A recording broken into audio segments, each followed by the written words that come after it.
وبركاته. الحمد لله نحمده ونصلي على رسوله الكريم أما بعد. فقد قال الله تعالى في كلامه المجيد والفرقان الحميد: أعوذ بالله من الشيطان الرجيم. إن الله وملائكته يصلون على النبي يا أيها الذين آمنوا صلوا عليه وسلموا تسليما. اللهم صل على سيدنا مولانا محمد وعلى آل سيدنا مولانا محمد. قال الله تعالى في كلامه المجيد والفرقان الحميد: بسم الله الرحمن الرحيم. إنا أنزلناه في ليلة القدر. قال النبي صلى الله عليه وسلم: الصوم جنة. صدق الله العظيم.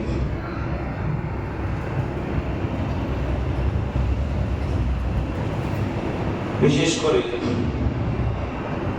মাহে রমজানের ৩ নম্বর জুমা সমস্ত মুসল্লিবৃন্দ, আমরা সর্বাগ্রে সর্বপ্রথম আল্লাহ পাক সুবহানাহু ওয়া তাআলার দরবারে লাখ কোটি শুকর আদায় করি যে মহান রব্বুল আলামিন আমাদের সকলকে তার পবিত্র স্থানে একত্রিত করেছেন, আসার তৌফিক দিয়েছেন।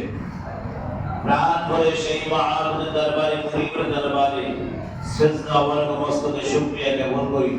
সকলে উচ্চ আওয়াজে বলি আলহামদুলিল্লাহ।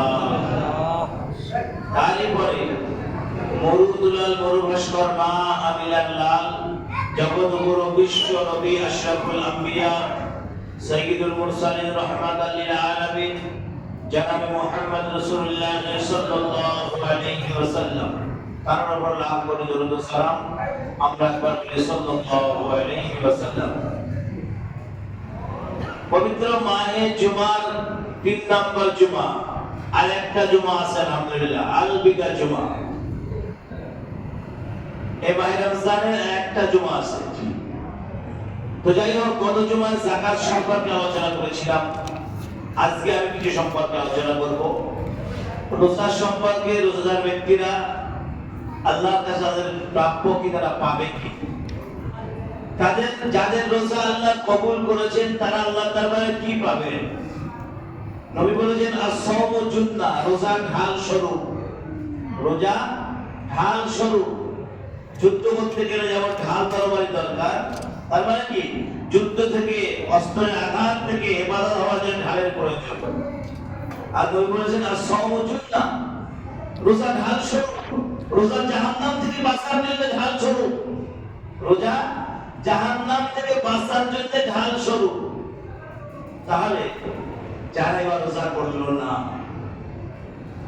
রোজা করলেও করতে পারতো কিন্তু করলো না, তারা কি একবার ভেবেছে যে আমার রব তাদের সঙ্গে কি ওয়াদা করেছেন, আমার আল্লাহ তাদের সঙ্গে কি ওয়াদা করেছেন? আল্লাহ পাক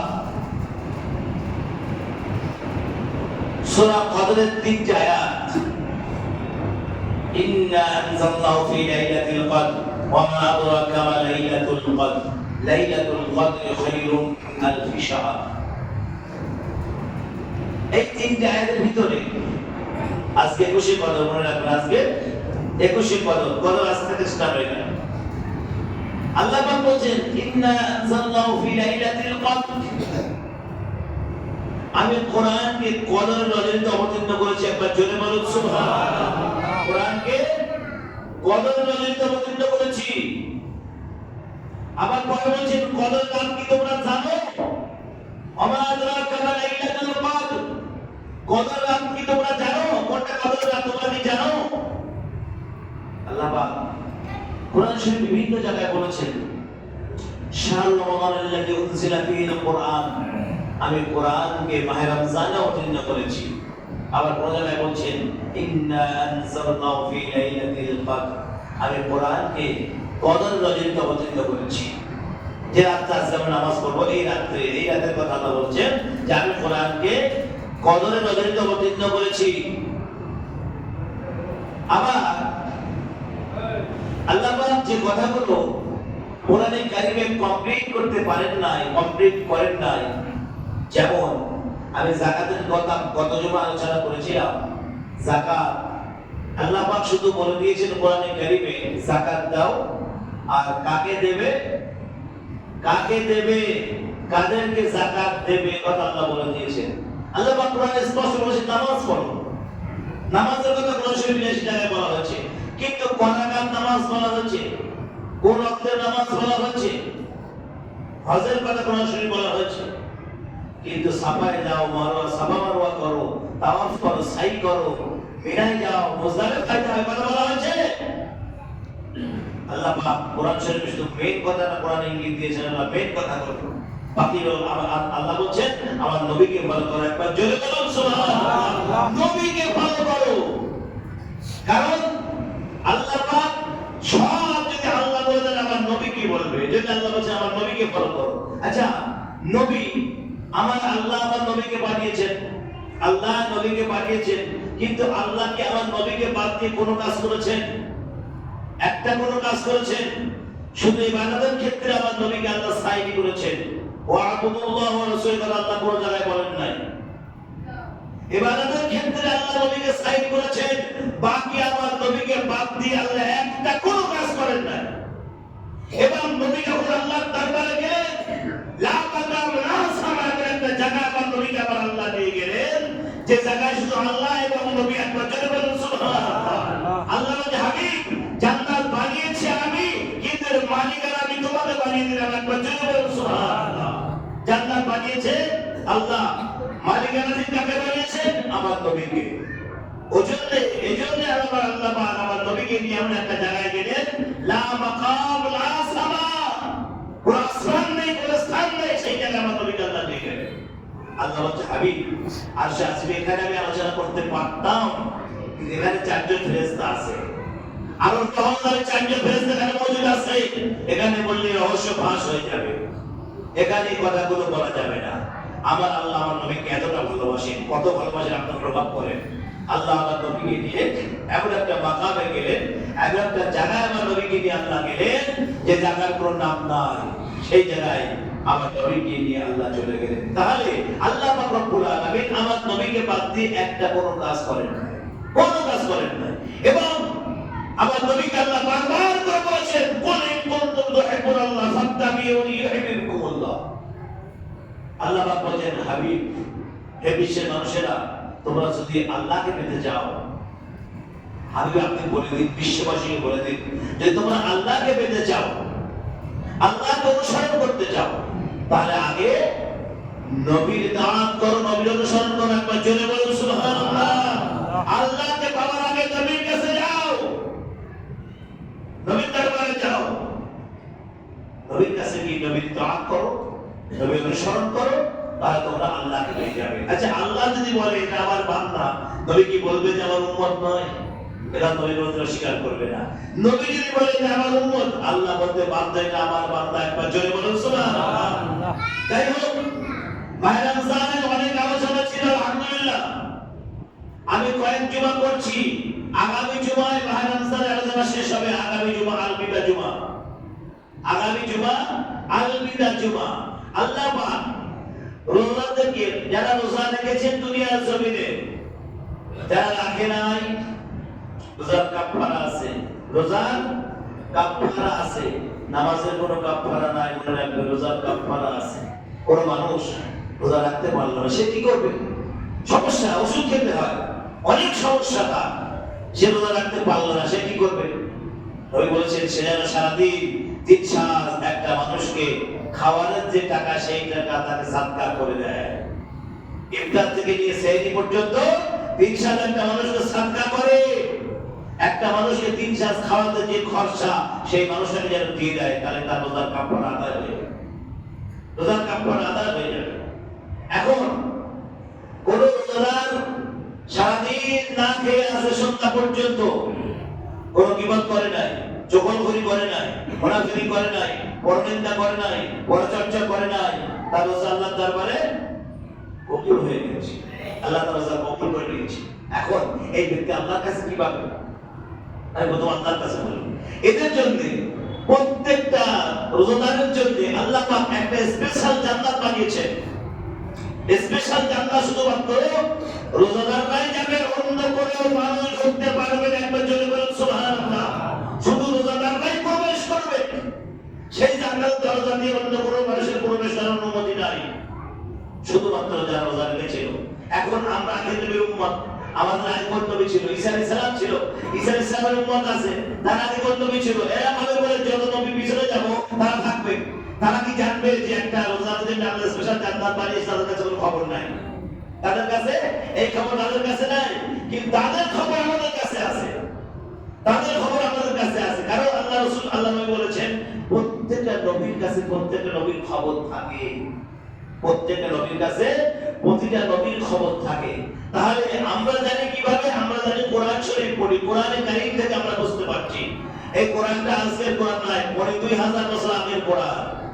তো যাই হোক, আল্লাহ পাকের কাছে স্পেশাল একটা জান্নাত বানানো আছে। সেই জান্নাতের দরজার নাম হচ্ছে রাইহান। কিরা বললাম? রাইহান নামক দরজা দিয়ে প্রত্যেকটা রোজাদার রাতে প্রবেশ করবে, আলহামদুলিল্লাহ। এবং সেখানে আল্লাহ পাকের দরবারে অসংখ্য ফেরেশতা মণ্ডলী পাহারা নিযুক্ত আছে। খবরদার নো এন্ট্রিকে না ঢুকতে পারে ভিতরে। যাদের নো এন্ট্রি আছে তারা যেন না প্রবেশ করতে পারে ভিতরে। এখন আমরা যারা রোজা রেখেছিলাম, আমরা আশা করবো সেই দরজাতে প্রবেশ করব। আমরা যারা রোজা রেখেছি প্রত্যেকটা মানুষ আমরা আশা করতে পারি যে আমরা সেই দরজাতে প্রবেশ করবো, আলহামদুলিল্লাহ। আল্লাহ যেন কবুল করে, আমরা বলি আল্লাহুম্মা আমিন। আল্লাহ যেন কবুল করে, আমরা আরেকবার বলি আল্লাহুম্মা আমিন। কারণ আমরা আশাবাদী যে আমরা সেই দরজাতে প্রবেশ করব। সেই দরজাতে মনে করেন এই রোজার সময় আমরা না খেয়ে আছি, কোন ছাত্র ভাই কোন মুসলমান চা খাচ্ছে জানে, মুসলমান পানি খাচ্ছে, মুসলমান একটা রোজার সামনে দাঁড়িয়ে ভাগ ভাগ করে পানি বেড়ে দিল। আল্লাহু আকবার। কোন বুদ্ধি শুদ্ধি নাই এদেরকে। এদের একটা রোজার সাথে দাঁড়িয়ে সিগারেট খাচ্ছে, বিড়ি খেয়ে দিল, কোনো সমস্যা নেই। আরে ভাই কি রোজা রাখতে পারবে? নবী কি এটা বলেছেন? নবী কি বলে দিয়েছেন তুমি একটা রোজার সামনে তুমি চা সিগারেট বিড়ি খাও? নবী কি এটা ঘোষণা করেছেন? নবী বলেছেন তুমি রোজা রাখতে পারলে না, ঠিক আছে, তুমি কোন রোজার সামনে একটা বিড়ি, একটা সিগারেট, একটা চা পর্যন্ত তুমি খাবে না, এক গ্লাস পানিও পান করবে না। কারণ তোমার পান পানগুলা দেখলে ওই রোজার ব্যক্তিরা কষ্ট পেতে পারে, তার রোজার অসুবিধা হতে পারে, তুমি তার সামনে খাবে না। খবরদার, তুমি রোজা না রাখতে পারো, তোমার শরীরে অসুবিধা হতে পারে, তোমার রোগ হতে পারে, কঠিন সমস্যা থাকতে পারে, তুমি একটা রোজাদারের সামনে এক গ্লাস পানিও খাবে না, একটা চাও খাবে না। খবরদার, তোমাকে নিষেধ করে দিয়েছে। ওর মানুষ যেন না বুঝতে পারে তুমি রোজা রেখেছো, ওর মানুষ না অনুভব করতে পারে তুমি রোজা রাখো নাই, এই কথা আমার নবী বলে দিয়েছেন। খবরদার, কোন মুসলমান রোজা রাখতে না পারলে একটা রোজাদারের সামনে এক গ্লাস পানিও খাবেন না, কিচ্ছু খাবেন না। খবরদার, এতে আপনার গোনা ছাড়া কোনো নেকি হবে না, গোনা ছাড়া নেকি হবে না। তো আল্লাহ পাক যে জান্নাত বানিয়েছেন, সেই জান্নাত দিয়ে, সেই দরজা দিয়ে, জান্নাতের একটা স্পেশাল দরজা আল্লাহ বানাবেন। শুধুমাত্র যারা রোজা রেখেছিল তাদের জন্য বানিয়েছেন, তার নাম হচ্ছে রাইহান। সেই দরজা দিয়ে শুধুমাত্র রোজাদাররা এন্ট্রি পাবে। যারা রোজা রেখেছিল তারাই এন্ট্রি পাবে, বাকি সব নো এন্ট্রি। এখন কোন বেরোজগার সেই দরজা দিয়ে ঢুকতে যাচ্ছে, ওটাই না, কোথায় যাচ্ছিস? না, এই দরজা দিয়ে ঢুকতে যে রোজা রেখেছিলাম। বেস্তা বসে না, তুই রোজা রাখিস নি, তুই রোজার সময় সারা রোজার সময় চার দোকানে দাঁড়িয়ে খেয়েছিস, চা খেয়েছিস, বিড়ি সিগারেট খেয়েছিস, তুই রোজাতে ঢুকছিস, তার মানে কি? ব্যাগে যা, তাকে ব্যাগে করে দিল, কিচ্ছু করেন না। এটা আল্লাহর কথা। আল্লাহর ফেরেশতা মণ্ডলীরা প্রত্যেকটা আল্লাহর কথা নিযুক্ত, আল্লাহর কথা শুনতে বাধ্য। প্রত্যেকটা ফেরেশতা মণ্ডলী যারা দুনিয়ার জমিনে, আসমান এবং জমিনে আমার আল্লাহর কথা শুনে, আল্লাহর সিজদায় পড়ে আছে, আল্লাহর গুণে গুণকীর্তন করছে, তারা শুধুমাত্র আল্লাহর কথাই শুনবে। তারা বলছে এখানে ঢুকিস না, এটা তোর জায়গা নয়। এটা শুধুমাত্র যারা রোজা রেখেছিল তাদের জন্য এটা এন্ট্রি আছে, বাকি কোনো এন্ট্রি চলে না, তাকে ব্যাগে করে দিল। প্রত্যেকটা যারা বেরোজাদার তারা যখন ঢুকতে যাবে ওই দরজা দিয়ে তাদেরকে ব্যাগে করে দেবে। অর্থাৎ সেই দরজা যে আল্লাহ কেন বানিয়েছেন, স্পেশাল একটা জান্নাতের দরজা আল্লাহ কেন বানিয়েছেন, সেটা মাত্র একমাত্র আল্লাহ ছাড়া কেউ জানেন না। আল্লাহ সেই দরজা কেন বানিয়েছেন আল্লাহ ছাড়া কেউ বলতে পারবেন না। এখন এটা হচ্ছে প্রথম পুরস্কার, রোজাদারদের প্রথম পুরস্কার। এখন দ্বিতীয় পুরস্কারের কথা বলি। আল্লাহ পাক রব্বুল আলামিন এরা যখন হাসরের ময়দানে একত্রিত হবে, জমা হবে। প্রত্যেকটা রোজাদার হাসরের ময়দানে একত্রিত হবে, জমা হবে। আল্লাহ পাক এলান করে ফেরেশতারা যারা রোজা রেখেছিল তাদেরকে তোমরা লাইন দিয়ে বসিয়ে দাও, চেয়ার টেবিল দিয়ে তাদেরকে বসিয়ে দাও, আমি তাদের আজকে খানা খাওয়াবো। একবার জোরে বলুন সুবহানাল্লাহ। যারা রোজা রেখেছিল দুনিয়ার জমিনে আমার জন্য কষ্ট করে রোজা রেখেছিল তাদেরকে আমি আল্লাহ খাওয়া দেবো। তুমি সবাইকে বসিয়ে দাও, সবার সামনে প্লেট দাও, টেবিলে প্লেট দাও, গ্লাস দাও, সবাইকে খাওয়ানো শুরু করো। এখন এরা দেখতে আমাকে হিসাব হয়নি। হাসরের ময়দানটা কেমন হবে চিন্তা করেন। আমার ভাই বাবা নিয়ে শুধু শুনছেন না, শেষ নয়, শুনলেন শেষ নয়, উদাহরণ করতে বলছেন। এটাকে স্মরণ করেন হাসরের ময়দানটা কেমন হবে, কেমন ভয়াবহতা হবে। আল্লাহ পাক বলেন 50,000 সানাত মিম্মা তামুদ্দুন, 50,000 বছর হবে হাসরের ময়দান। দুনিয়ায় 50,000 বছর হলে আল্লাহ পাক বলছেন সেখানকার একদিনের সমান হবে না। দুনিয়ায় 50,000 বছর হলে সেদিনকার একদিনের সমান হবে না। তাহলে সেদিনটা কেমন দিন হবে?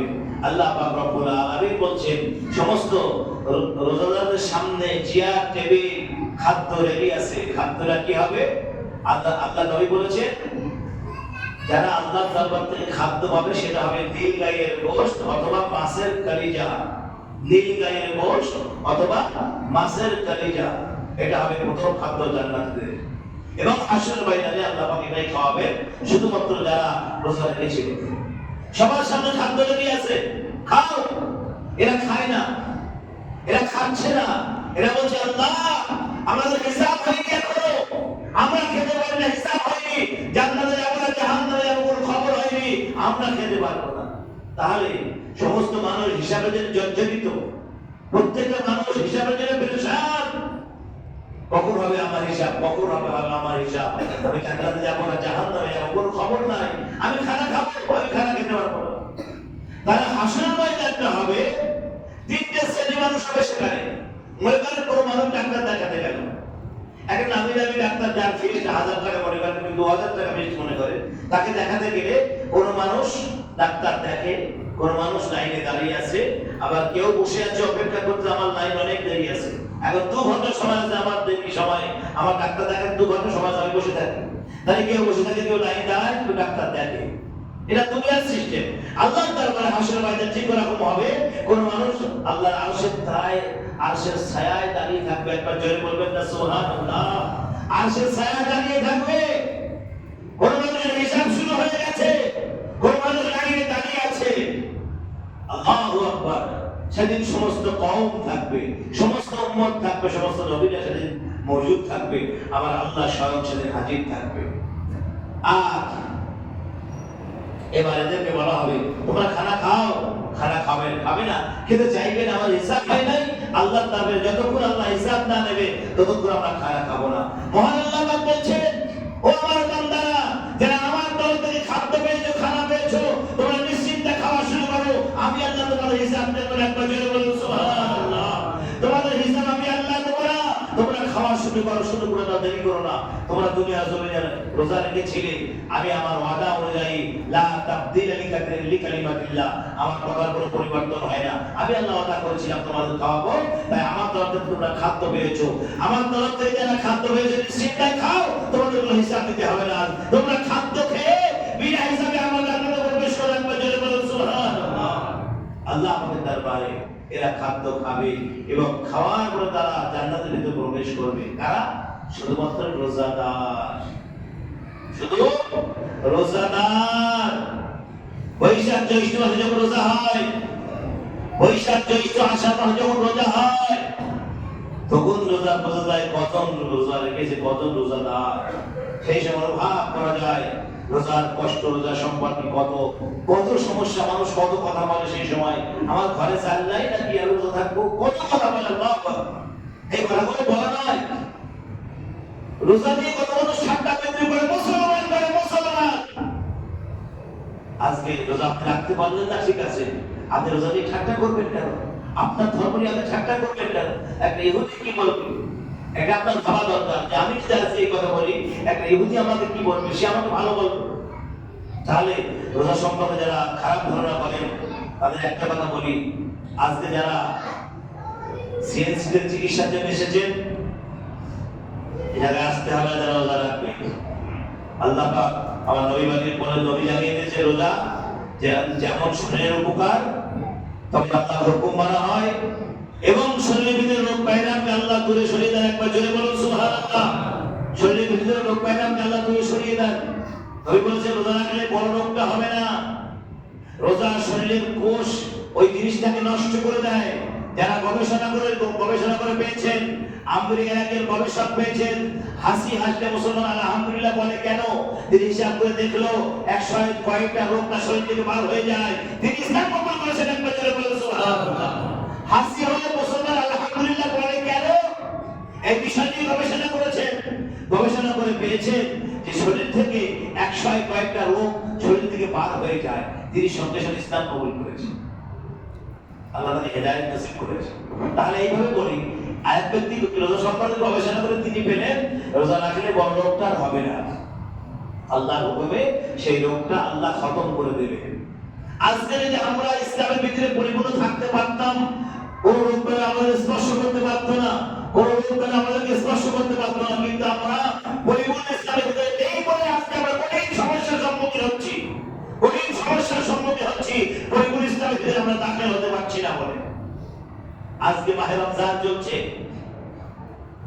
যারা আপনারা ইউটিউব বা মোবাইল ব্যবহার করে সোশ্যাল মিডিয়া দেখেন, ইসরায়েল গাজায় হামলা করেছে, ইসরায়েল গাজায় হামলা করেছে, অসংখ্য মানুষ মারা গেছে, বেশিরভাগ বাচ্চারা মারা গেছে। আল্লাহ তাদেরকে জান্নাতুল ফেরদাউসের মেহমান বানাক আমরা আল্লাহুম্মা আমিন। আমার ভাই বাবাজিরা, অন্যকে দেখে দোয়া করা ছাড়া কোন রকম খারাপ ধারণা করবেন না। অন্য আমার মুসলমান ভাই মার খাচ্ছে আর আমি সেই জায়গায় আনন্দ করবো, আস্তাগফিরুল্লাহ। আজকে আমার আফসোস, আমার দুঃখ যে আমার মুসলমান ভাই মারা যাচ্ছে পৃথিবীর জমিন থেকে। তারা আমাদের ভাই, তাদের জন্য আমরা কিচ্ছু করতে পারছি না, একটু দোয়া তো করতে পারবো, একটু আল্লাহর কাছে দোয়া তো করতে পারবো। আল্লাহ যদি কিয়ামতের ময়দানে আমাদের জিজ্ঞাসা করে, ও আমার বান্দারা, ইসরায়েল ফিলিস্তিনি মুসলমানদেরকে মেরেছে, তোমরা দেখেছো, তাদের মধ্যে তোমরা কি হক আদায় করেছো? আল্লাহর কাছে বলবো, আল্লাহ আমরা তাদের থেকে অনেক দূরে ছিলাম, আমরা কিছু করতে পারিনি, অন্তত আপনার কাছে আমরা দোয়া করেছিলাম, আপনার কাছে সাহায্য কামনা করেছিলাম, আল্লাহ আপনার কাছে আমরা বলেছিলাম। এই কথা আপনার কাছে আমরা বলতে পারবো। আজকে নামাজের শেষে খাস করে ফিলিস্তিন এবং গাজার মুসলমানদের জন্য আমরা খাস করে দোয়া করব। আল্লাহ পাক যেন ইসরায়েলকে পৃথিবীর মানচিত্র থেকে মুছে দেন, ইসরায়েলকে মিটায় দেন, ইসরায়েলকে নাবুদ করে দেন, ইসরায়েলকে দুনিয়ার জমিন থেকে মুছে দেন। এই দোয়া আমরা করব। মাহে রমজান চলছে, কার দোয়া আল্লাহ কবুল করবে আমি জানি না।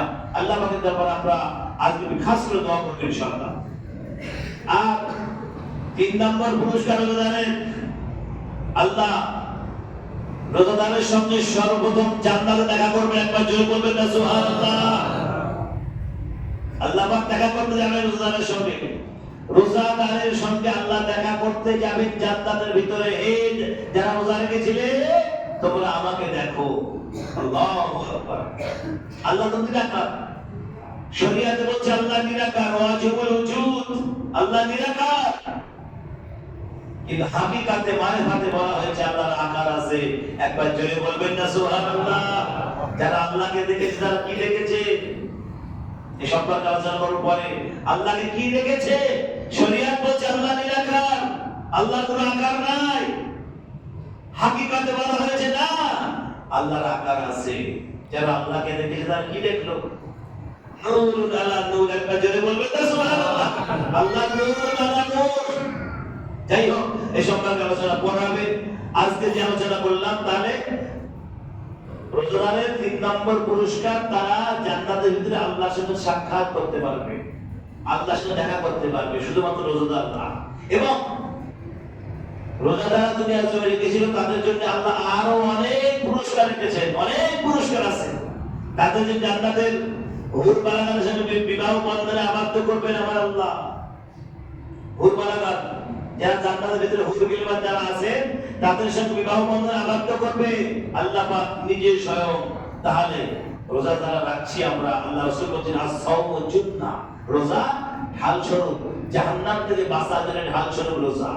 যুদ্ধ করার জন্য না, এই যুদ্ধ করে নিজে ইবাদত করার জন্য আল্লাহ বলেন নাই। রাসূল বলেছেন আস-সাওমু জুন্নাহ, রোজা ঢাল স্বরূপ। তুমি যেমন যুদ্ধ করতে ঢাল তরবারি ব্যবহার করো, রোজাকে ওইভাবে ব্যবহার করো জাহান্নাম থেকে বাঁচার জন্য। যা মাথায় রেখে দিও, তুমি রোজা রেখেছো, সারাদিন অনর্থক কথাবার্তা বলবে না, কাউকে বাজে ভাষা ব্যবহার করবে না। কেউ যদি তোমাকে বাজে ভাষা ব্যবহার করে বলবে আমি রোজা রেখেছি, আমি তোমার মতো বলতে পারি কিন্তু আমি রোজা রেখেছি, আমি রোজাদার, এই জন্য আমি তোমাকে বলতে পারছি না, এভাবে আপনি কথা বলবেন। কোন রোজাদার তীব্রভাবে কাউকে আক্রমণ করবে না। মনে রাখবে রোজার অবস্থায় কোন মানুষকে, কোন মুসলমানকে বাজে কথা বলা যায় না, সম্পূর্ণ হারাম, আল্লাহ হারাম করেছেন। রোজা রেখে কোন মানুষকে খারাপ কথা বলবেন না, কোন মানুষকে গালিগালাজ করবেন না, এটা সম্পূর্ণ হারাম, মনে রাখবেন। রোজা রেখে আপনারা মনে করতেছেন দুজন গল্প করছেন, গল্প করতে করতে এক ভাইয়েরকে নিন্দা পরনিন্দা শুরু করে দিয়েছেন, আপনারা অনুভব করতে পারছেন না যে আপনি কি বলেছেন, এটা করবেন না। রোজার অবস্থায় যতক্ষণ চুপ থাকা যায়, আলহামদুলিল্লাহ চুপ থাকা যায়, অথবা আল্লাহ জিকির করেন বসে বসে, কারোর শুধু কথা বলা প্রয়োজন নাই। রোজা রাখা অবস্থায় আপনি চুপ থাকেন অথবা আল্লাহ জিকির করেন, আল্লাহকে স্মরণ করেন, অবশ্যই আল্লাহ আমাদের সমস্ত সকলের রোজা যেন আল্লাহ কবুল করেন, আমরা বলি আল্লাহুম্মা আমিন। এবং আল্লাহ পাক যা কিছু আলোচনা করলাম সব কথাগুলো আল্লাহ পাক আমাদের সকলকে বেশি বেশি আমল করার তৌফিক দান করুন, আমরা বলি আল্লাহুম্মা আমিন। আজকে কি নাম তোমার? নাম কি? ইসমাইল, রিজওয়ান আছে, রিজওয়ান মল্লিকপুর থেকে এসেছে, তার মায়ের সমস্যা, হাড়ে নাকি কি হয়েছে, যাই হোক বললো, আমি আপনাদের বললাম। আর একটা ভাই আছে দিনাজপুরে বাড়ি, তিনি কাকে নিয়ে এসছেন, তারা বড় রোগ হয়েছে, তিনি আপনাদের সাহায্য কামনা করছেন, তাকে সাহায্য করবেন। যারা মাহে রমজানে যাকাত যাদের এখনো দেওয়া হয় নাই তারা দিতে পারেন, যাদের যাকাত এখনো বাকি আছে তারা আমার কাছে দিতে পারেন। আমার বিষয় মাদ্রাসা, আমার বিষয় কি বলে বীরভূম জেলায় বাড়ি, আপনাদের গত বছর বলেছিলাম বীরভূম জেলায় বাড়ি। সেই মাদ্রাসা সুন্দরভাবে পরিচালনা করতে পারে, আপনারা দোয়া করবেন। এবং আপনাদের যাদের যাকাত বাকি আছে এখনো দেওয়া হয় নাই তারা আমার কাছে যাকাতের টাকা দিতে পারেন। যাকাতের টাকা যাদের বাকি আছে বা দেওয়া হয় নাই তারা অর্থ নিয়ে আমার কাছে দিতে পারেন। আমার বিশ্বাস কেবলার মাদ্রাসাটা যেন সুন্দরভাবে আমরা পরিচালনা করতে পারি, আপনারা সেই দোয়া করবেন এবং সকলের সহযোগিতা করবেন, সকলের সহযোগিতা করবেন, আলহামদুলিল্লাহ। তো যাই হোক, যে দুজনের কথা বললাম আপনারা সেই দুজনকে সাহায্য করবেন। মনে রাখবেন মাহে রমজান চলছে, যত মানুষকে সাহায্য করতে পারেন, যত মানুষকে সাহায্য করতে পারেন, যাকাত যদি আপনি দেন আপনার কি উপকার হবে সে কথা আপনাদের আগে বলেছি আমি। যাকাত দিলে আল্লাহ সেই মালকে আল্লাহ হেফাজত করবে। আপনি গাড়ির যাকাত দিলেন, এই গাড়ি আল্লাহ হেফাজত করবে, গাড়ি অ্যাক্সিডেন্ট হবে না। আপনি বাড়ির যাকাত দিলেন, ওই বাড়ি আল্লাহ হেফাজত করবে। শরীরের যাকাত দিচ্ছেন, রোজা রাখা শরীরের যাকাত মনে করেন, আমরা রোজা রাখছি শরীরের যাকাত আদায় হয়ে যাচ্ছে, আলহামদুলিল্লাহ। তো পয়সা যাচ্ছে না, কিন্তু পয়সার কথা বললে সমস্যা, পয়সার কথা বলা যাবে না। যাদেরই টাকা জমা আছে মনে রাখবেন যাকাত প্রত্যেক মানুষের দেওয়া উচিত। যাদের উপরে যারা নামাজ কায়েম করে, আল্লাহ পাক বলেছেন ওয়াকিমুস সালাতা ওয়া আতুজ যাকাত, নামাজ আদায় করো, নামাজ কায়েম করো, পাশাপাশি যাকাত আদায় করো। নামাজের পরে যাকাতের কথা কোরআন বলে, কোরআন স্টাডি করে, যেখানে দেখবেন নামাজের কথা বলা হয়েছে পাশে যাকাতের কথা বলা হয়েছে, কারণ তোমার যাকাত না আদায় করলে নামাজ অসম্পূর্ণ হয়ে যাবে। তুমি যাকাত সাহেবের সাহেব, তুমি সাহেবের সাহেব আল্লাহ তোমাকে বানিয়েছে, তুমি যাকাত দেবে না মানে কি? যাকাত দিতে গেলে তো পয়সা খরচ হয়, পয়সা লাগে, লাখে ২৫০০ টাকা, ১০২৫ টাকা, ১০০ টাকা, এটা যাকাতের টাকা দিতে হয়। টাকা বার হচ্ছে শরীর থেকে, টাকা বার হয়ে যাচ্ছে, এরা সুদ করছে না, এরা করবেন না ভাই বাবা জিরা। যাকাত সকলে আদায় করবেন, যাকাতকে জরিমানা মনে করবেন না। নবী বলেছেন ২০০০ বছর আগে বিশ্বনবী বলেছেন যাকাতকে যখন মানুষ জরিমানা মনে করবে তোমরা কিয়ামতের অপেক্ষা করবে সেই সময়। যাকাতকে জরিমানা মনে করবেন না, যাকাতকে মনে করবেন আল্লাহ পাক সুন্দর সিস্টেম বানিয়েছেন। বাংলা অর্থ বলে যাকাতের সুদ ভিত্তিক অর্থ ব্যবস্থা সেটা সরকার চালু করেছেন। গরিবের কাছ থেকে নাও, বড়লোকদেরকে দাও, সুদ ভিত্তিক অর্থ ব্যবস্থা। গরিবদের কাছ থেকে নাও, বড়লোকদেরকে দাও। যাকাত ভিত্তিক অর্থ ব্যবস্থা, বড়লোকদের কাছ থেকে নাও, গরিবদের কাছে দিয়ে দাও। জয় বলুন সুবহানাল্লাহ। আল্লাহর কথা কত সুন্দর। আপনি মনে করেন একটা কথা বলি, সিনেমা হলে বড় পোস্টার লাগানো থাকে, সারাদিন একটা মানুষ ভ্যান চালায়, কষ্ট করে, ঘাম ছড়ায়, যদি 500 টাকা ইনকাম করলো, এখন কি দেখি কি অবস্থা, আল্লাহু আকবার, কি হবে? যেতে হবে ওখানে, সারাদিন ভ্যান চালিয়ে টাকাটা নিয়ে টিকিট কেটে সব টাকাটা সিনেমা দিয়ে চলে আসলো। ভাই বাড়ি যাবে, খাবে কি? তার মানে কি সিনেমা করে বড় লোকেরা দেখে না, গরিবরা মানুষের মাথায় ঢোকে না, মানুষ বোঝানোর চেষ্টা করে না, করে বড় লোকেরা দেখে গরিবরা। তাহলে সব বৃদ্ধি প্রাপ্ত অবস্থায় গরিব দোষণ হচ্ছে, গরিব শোষণ হয়ে যাচ্ছে, গরিব শেষ হয়ে যাচ্ছে। আর জাকাত বৃদ্ধি প্রাপ্ত অবস্থা গরিব আস্তে আস্তে বড় লোক হওয়ার সম্ভাবনা আছে। সেজন্য জাকাত প্রত্যেকটা মানুষেরকে দেওয়া অবশ্যই জরুরি। জাকাতের বাংলা অর্থ বলি, বাংলা মানে বলি, বড় লোকদের কাছ থেকে নাও, গরিবদেরকে দাও।